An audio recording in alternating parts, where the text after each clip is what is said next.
Colossians 3:15. Let the peace of Christ rule in your hearts, since as members of one body you were called to peace.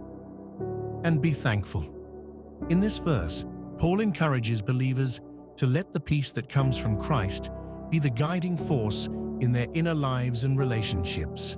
It reflects the kind of spiritual harmony that should characterize those who belong to Christ and live in Christian community. Let the peace of Christ rule in your hearts speaks of an internal condition shaped by the presence and reign of Jesus. This peace isn't just the absence of conflict. It's the wholeness, calm, and assurance that comes from being reconciled to God. Paul uses the word rule, suggesting that peace should act like an umpire or guide, helping us make decisions and respond to situations with the heart of Christ. Since as members of one body you were called to peace, reminds believers that they are not isolated individuals, but part of a greater whole, the body of Christ. Within this body, peace is not optional. It's a calling. Unity, cooperation, and mutual care are essential expressions of the Christian life, and peace is the bond that holds these together.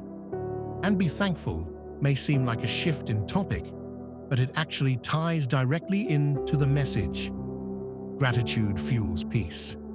A thankful heart is less prone to conflict, envy, or unrest.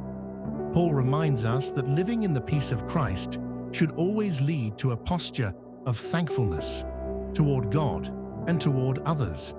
This verse encourages believers to cultivate Christ's peace within and to extend that peace to the community around them. It calls us to live in harmony, guided by the Spirit and grounded in gratitude. Comment with the word Christ as we let the peace that comes from Christ be the guiding force in our lives. May this verse be with you today as you walk with God.